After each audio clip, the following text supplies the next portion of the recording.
Hey everybody! In today's video, I am going to walk you through an exciting new release from Concord and Ninth that is all about turnabouts. They have a Turnabout Toolkit that came out this month with some fun new tools to make using the turnabouts even more fun than they already are.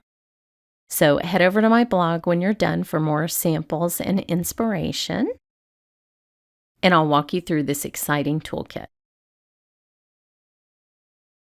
Now here's how the kit comes packaged. As usual, their packaging is absolutely beautiful. It's a little box in a folder, and inside the box is everything that you need for the Turnabout Toolkit. It comes with this beautiful everyday bouquet turnabout that I'll be using. And I already have this packaged with the dies, but I'll show you this in just a second. And then there is a package of cards and envelopes, which is awesome. And then the most exciting thing, the Turnabout Jig that you'll be able to use with all your turnabouts, not just this one. Some repositionable adhesive that you will use with the Turnabout Jig. This is a nice big roll of that. And then an adhesive remover to take that repositionable adhesive off. You can't have too many of those little things, I'll tell you that. So let me show you how this works. Whether you're familiar with turnabouts or not, you are going to enjoy the heck out of this. This is the Turnabout Jig, and I'm going to go through the features of this. Now the first exciting development is this, which is going to, let me get a white piece of paper here. This is going to come with every single turnabout that they have from now on, and then you can buy a kit for the past ones. This is going to take the place of marking the back of your stamps with a Sharpie. You don't have to do that anymore. And I'll show you why not. This is so much fun because I'm not that good with a ruler and a Sharpie. Like, I'm not even going to lie about that. And so it took me a little bit to get used to getting the X right to make the turnabout work. But with these templates, you just put them down with the this side up, and I have to stand up to do this. And then you want to position your turnabout on the guide, which that's genius. And then to get it transferred over to your MISTI, you're going to use the jig. So you're going to line up the X on the guide with the X on the jig. Simple, right? And then you would just pick up your stamp. So that's in place, and I'm sorry, I know that reflection makes it a little bit hard to see, but you'll see what's happening. Now you remove the guide, stick that back in the packaging for next time. And this has these little notches for placement of your cardstock. So you're going to line it up for a vertical card or for a horizontal card. That's what the other notches are for. And notice the numbers at the top. So I have this position so that number 1 is at the top right. And I'm just going to stick my cardstock down. And you can, of course, have a bigger or smaller piece of cardstock. That doesn't matter at all. Just make sure the jig is in the corner of your MISTI, and you will be all set for turning about. So I'll show you a couple examples with this beautiful little stamp set.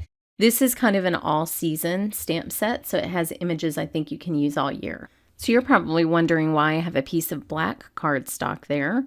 I wanted to do sort of a pale version of this stamp on dark cardstock with distress oxides. So I've picked just a few really pale colors. I have pumice stone, I have picket fence, I have old paper, which I love. And then I have candy apple just for a little hint of red. And I'm going to show you a trick for that I learned while doing this video. So I'll start with the picket fence for the first rotation, and I'll stamp this a couple of times. You can use any white pigment ink that you like.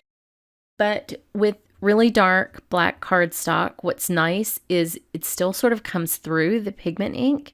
So it actually makes it more like a light gray. And I wanted this all very neutral and not to have too much variation between the 4 iterations of the turnabout. I just wanted a tiny little hint of color. So you can see that this color is slightly warmer than that picket fence looks when the black is coming through it. And that gives you just a hint of a difference between these two. And I really like the way that looks already. I probably should have just kept going with those two colors, but it was too tempting to put in a little bit of red and a little bit of green. But those stamp so nicely.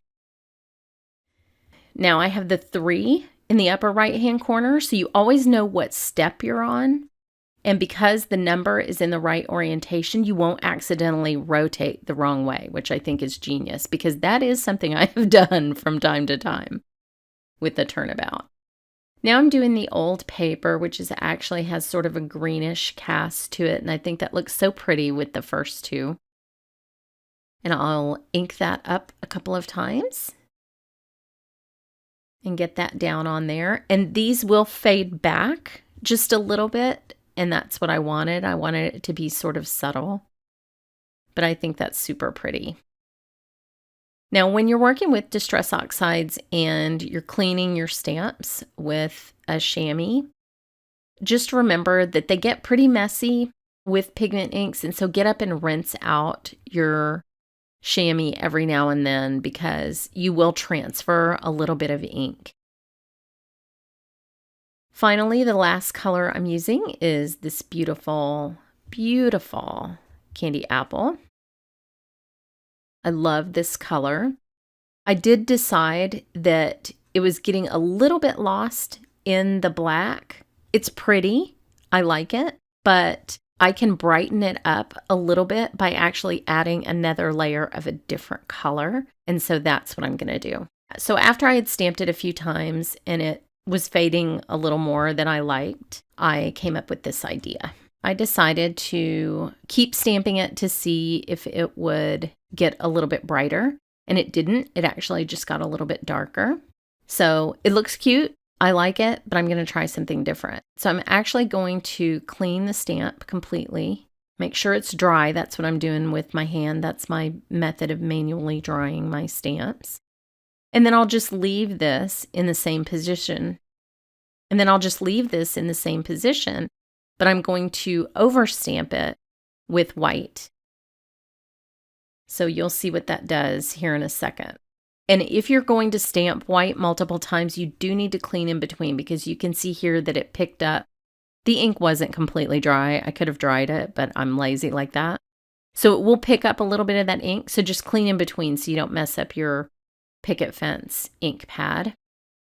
And then if I can get just a couple of layers of white down on top of that red image and then stamp the red again, you'll see how much lighter it makes the ink color appear. So that is a fun, handy little trick for you. I'm going to dry it a little bit. You don't want to put too much heat gun time on the jig or on your MISTI. So don't do what I do what I say. But I just wanted that to get a little bit drier before I came back with the final layer of the candy apple.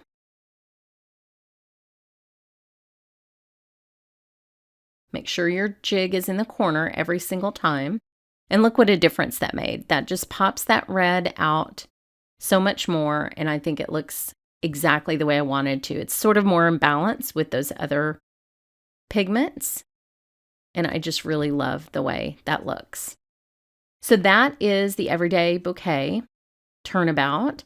I do have some other super cute samples with this set. I have one that's all in browns. And then I have a very bright version of it.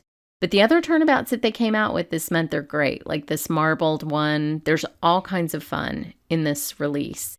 So head over to my blog for more details and details on their giveaway. And thanks so much for watching.